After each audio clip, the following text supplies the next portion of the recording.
How are you all? It's Hello friends, how are you all? It's Pankaj here. आपका मेरे channel में स्वागत है। तो आज हम अपना अगला टॉपिक पढ़ने वाले हैं, वो है डिफाइनिंग द कॉरपोरेट मिशन। कि कॉरपोरेट मिशन को कैसे डिफाइन करना चाहिए। ठीक है, कॉरपोरेट मतलब पर्टिकुलर बिजनेस की कोई ऑर्गेनाइजेशन, उसका जो मेन मिशन होता है वो कैसे हमें डिफाइन करना चाहिए, वो हम इसमें आज पढ़ने वाले हैं। ठीक है, सो पढ़ना स्टार्ट करता हूँ। An organization exist to accomplish something to make cars, lend money, provide a night's lodging over कि ना over time the mission may change to respond to new opportunities और मार्केट कंडीशंस।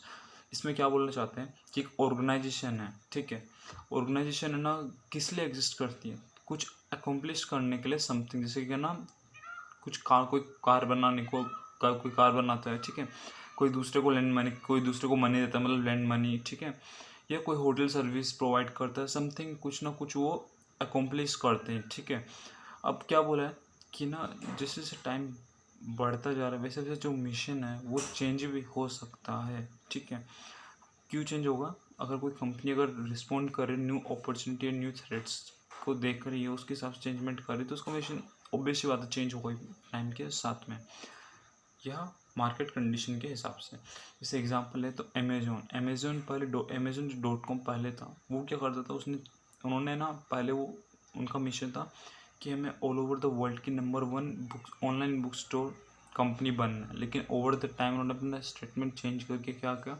कि हमें वर्ल्ड लार्जेस्ट ऑनलाइन स्टोर बनना है। ठीक है, ऐसे इसका ईबे का एग्जांपल दे रखा है, ऐसे डंकिन डंकिन डोनट्स का एग्जांपल दे रखा है। ठीक है, तो अब नेक्स्ट पैराग्राफ में आते हैं।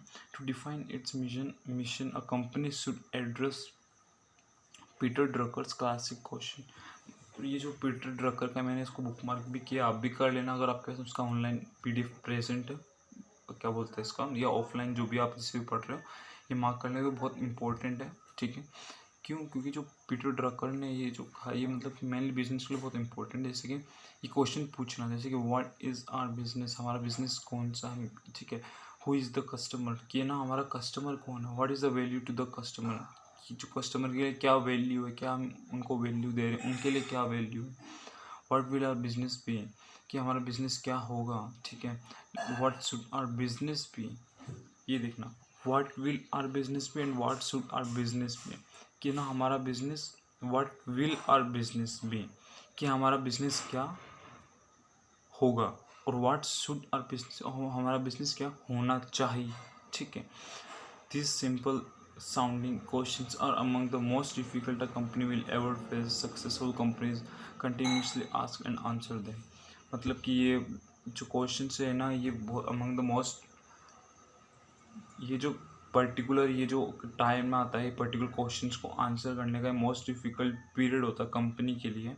और जो मेनली सक्सेसफुल कंपनीज होती है, बहुत समय टाइम टू टाइम वो इन सारे क्वेश्चन को अपने आप से पूछती है और उनको आंसर करती है। ठीक है, तो आपने ये सुना भी होगा, questioning is the beginning of intelligence, so इससे उसको रिलेट भी कर सकते हो।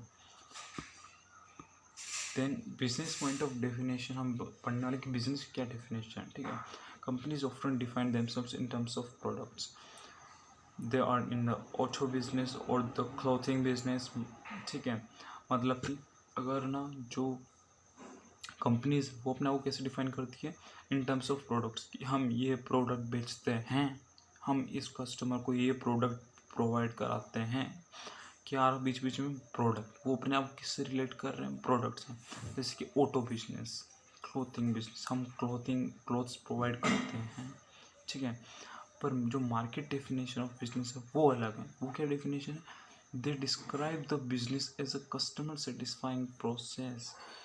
वो ना मार्केट डेफिनेशन में क्या बोलते हैं कि जो ना बिजनेस वो कस्टमर सेटिस्फाइंग प्रोसेस है, ना कि आप उसको बिजनेस को प्रोडक्ट से रिलेट मत करो। बिजनेस को रिलेट करो कस्टमर सेटिस्फाइंग प्रोसेस। क्या मतलब कि आप प्रोडक्ट क्लोथ्स प्रोवाइड कर रहे हो पर कस्टमर को सेटिस्फाई नहीं कर रहे हो, तो क्या फ़ायदा हो आपके बिजनेस का। आपका मेनली फोकस प्रोडक्ट पे होना चाहिए, पर product directly proportional to business in the sense कि प्रोडक्ट को बिजनेस करना ये गलत होता है। बिजनेस क्या आपका कि कस्टमर को सेटिस्फाई करना है, ये आपका बिजनेस है। प्रोडक्ट्स आर ट्रांसिएंट, मतलब कि जो products time to time change होते रहते हैं, ठीक है। पर जो कस्टमर जो नीड्स, जो कस्टमर का ग्रुप्स है वो एंड्योर फॉरएवर, मतलब हमेशा के लिए ही रहता है, ठीक है।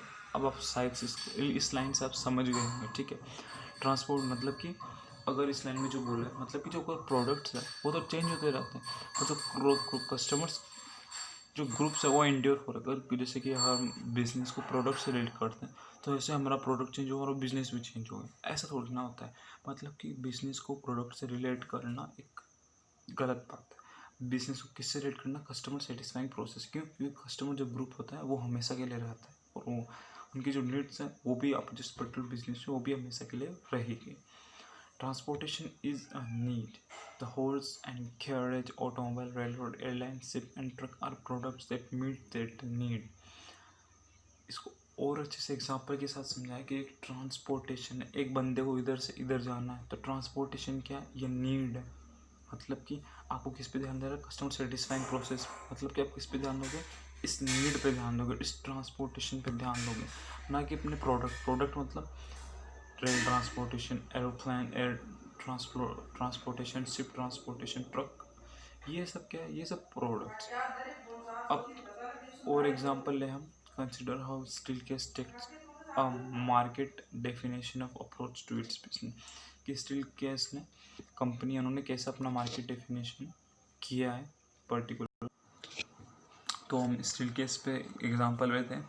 तो Steelcase has found much success by redefining its business as more broadly than office furniture, कि जो ना स्टील केस है उसने ना क्या फाउंड करी है, ज़्यादा सक्सेस फाउंड करी है। कब?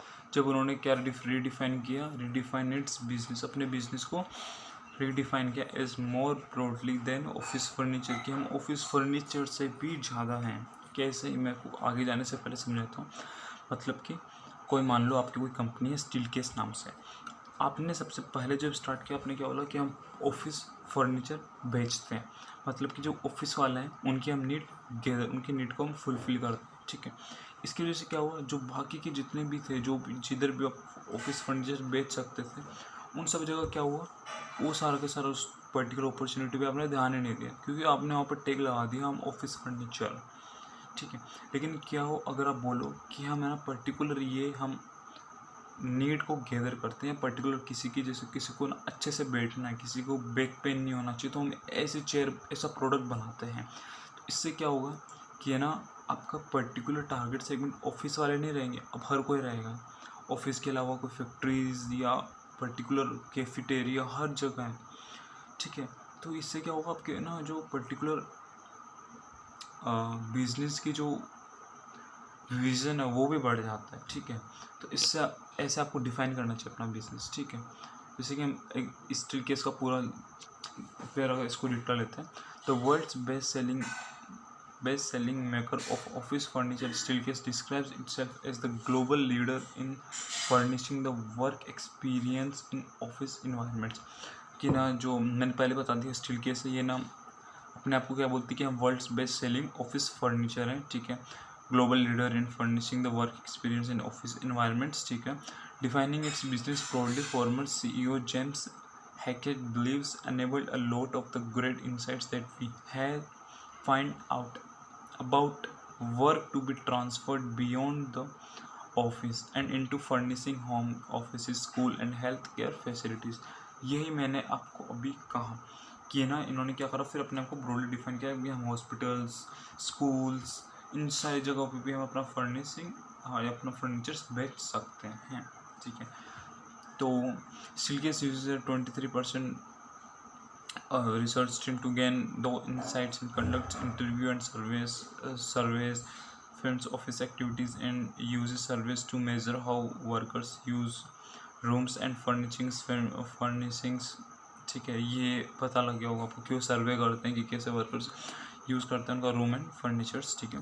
Films are ordering fewer cubicles and filling cabinets for instance, and as the move from more benches, tables and cafe setting to free employees to brainstorm and collaborate। मतलब कि क्या बोलना चाहते हैं कि जो ना स्टील केस कंपनी उन्होंने जब सर्वे किया, सब कुछ देखा, तो उन्होंने क्या फाइंड किया, जो ना फिल्म से जो ऑफिस या जो भी स्कूल से जो भी है वो क्या कर रहे हैं, वो fewer cubicles and filing cabinets order कर रहे हैं। और ज़्यादा क्या ऑर्डर कर रहे हैं, टेबल्स, चेयर्स, ये सारी चीज़ें क्या ऑर्डर कर रहे हो, ज़्यादा कर रहे हैं। क्यों ऐसा हो रहा है उन्होंने देखा, तो इसलिए हो रहा है कि जो तो वो चाहते हैं कि जो कंपनी चाहती है, वो चाहती है जो फ्री एम्प्लॉयज़ हैं वो बैठ के ब्रेनस्टॉर्म कर सकें, कोलैबोरेट, एक दूसरे से आइडिया शेयर कर सकें। इसलिए उन्होंने क्या टेबल्स ज़्यादा बोलते हैं, ज़्यादा ऑर्डर कर रहे हैं। ठीक है, तो उन्होंने इस नीड को देखा और गैदर किया इसको अच्छे से। ठीक है, अब आगे क्या बोलना चाहते हैं, और ये क्यों हो पाया, जब उन्होंने अपने आप को ब्रॉडली डिफाइन किया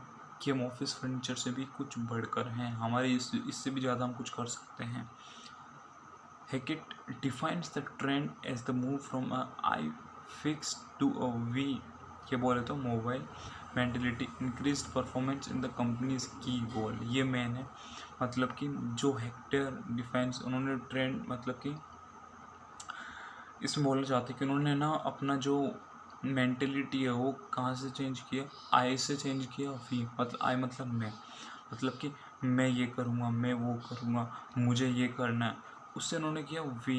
वी का मतलब कि हमें क्या करना है। ठीक है, हम जो कस्टमर्स हैं उनकी नीड्स देख के हम क्या कर सकते हैं उनकी नीड्स को अच्छे से फुलफिल करने के लिए। तो उन्होंने क्या करा, आप सबसे पहले अपनी मेंटेलिटी चेंज करी, और इसी की वजह से क्या हुआ, उन्होंने अपनी कंपनी की परफॉर्मेंस इंक्रीज कर सके। ठीक है, ये क्यों हो पाया, क्योंकि अपने मेंटेलिटी को भी उन्होंने चेंज किया, आई से वी। ध्यान रखो बात, if it feels it will make workers happier and more productive. Steelcase can convince a firm to modernize and upgrade its office furniture. कि जो स्टील केस है वो ना पर्टिकुलर किसी भी कंपनी को ना कन्विंस कर सकती है अपने फर्नीचर को मॉडर्नाइज करने, अपग्रेड करने में। अगर उस पर्टिकुलर स्टील केस कंपनी को लगता है कि ये पर्टिकुलर अपग्रेडेड फर्नीचर उस पर्टिकुलर जो वर्कर से उस पर्टिकुलर कंपनी के जिसको प्रोडक्ट बेच रहे हैं उनको हैप्पियर कर सकता है, उनको मोर प्रोडक्टिव बना सकता है, तो जो स्टील केस है वो आराम से कन्विंस कर सकता है किसी भी कंपनी को कि हमारा जो आपका जो फर्नीचर है उसे आप फर्नीचर को अपग्रेड करो, तो आपके वर्कर्स ज़्यादा खुश रहेंगे और ज़्यादा प्रोडक्टिव भी बन पाएंगे। Viewing business in terms of customer needs can suggest additional growth opportunities. जो मैंने ऊपर बोला वो यहाँ पे बोला कि अपने बिजनेस को अगर आप इन टर्म्स ऑफ देखते हो कस्टमर की नीड्स को फुलफिल करने में, तो आप एडिशनल ग्रोथ अपॉर्चुनिटीज़ भी गैदर कर सकते हैं हम।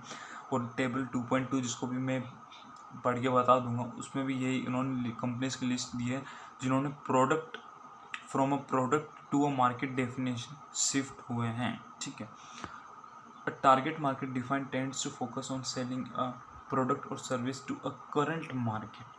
मतलब कि अगर कोई टारगेट मार्केट अपना रखना चाहिए, ये गलत बात नहीं है। हर चीज़ की अपनी दो साइड होती है, वो आपको देखना कौन सी साइड को आपको पकड़ना है। तो इधर हम टारगेट साइड की अगर नेगेटिव साइड को पकड़ें, तो टारगेट अगर हम मार्केट को देखें, तो अगर हम टारगेट मार्केट को डिफाइन करते हैं तो वो tends to focus on selling a product और service to a current market, कि सिर्फ करंट मार्केट को ही हमें अपना प्रोडक्ट सेल या बेचने देता है, या उसी पर्टिकुलर सेगमेंट पे हमें फोकस करना पड़ता है। जैसे कि एग्जांपल है पेप्सी, उन्होंने अपना क्या डिफाइन कर रखा है, target market as everyone who drinks carbonated soft drinks. उन्होंने अपना टारगेट मार्केट क्या डिफाइन कर दिया कि जो हर कोई जो अपनी कार्बोनेटेड ड्रिंक्स ड्रिंक करता है। लेकिन ऐसा नहीं है, कॉम्पिटिटर्स वुड देयरफॉर भी other carbonated soft drink companies. इसका मतलब क्या है कि उनके कॉम्पिटिटर कौन होना चाहिए, अदर कार्बोनेटेड कंपनी, जैसे कोका कोला हो गया। लेकिन ऐसा नहीं है। A strategic market definition, की एक strategic market definition however also focuses on the potential market, की जो strategic market definition है वो potential market पे भी focus करती है। If Pepsi considered everyone who might drink something to quench his or her thirst, its competitors would include non-carbonated soft drinks, bottled water, fruit juices, T and coffee. मतलब कि अगर उन्होंने अपना target market define कर दिया कि जो लोग कार्बोनेटेड ड्रिंक्स पीते हैं, तब तो उन्होंने अपॉर्चुनिटी खो दी और मार्केट की। और मार्केट कौन सा, और मार्केट और कॉम्पिटिटर्स कौन से थे जो उन्होंने देख ही नहीं पाए, क्योंकि उन्होंने सब टारगेट मार्केट कुछ फिक्स कर दिया था। और कौन से हो गए, सॉफ्ट ड्रिंक्स वाले हो गए, नॉन कार्बोनेटेड सॉफ्ट ड्रिंक्स वाले हो गए, बॉटल जो पानी की बोतल बेचते हैं, फ्रूट जूसेस हो गए, कॉफ़ी, टी। इससे भी तो उनकी जो कस्टमर्स की जो क्या बोलते हैं थ्रस्ट है वो मिटती है। ठीक है, जो प्यास वो मिटती है। तो ये भी तो नहीं कॉम्पिटिटर हो गए, लेकिन वो देख ही नहीं भाई, क्यों? क्योंकि उन्होंने सिर्फ मार्केट डिफाइन कर दिया कि हम बस ये कार्बोनेटेड सॉफ्ट ड्रिंक्स बेचते हैं। ठीक है, अब हम आते हैं प्रोडक्ट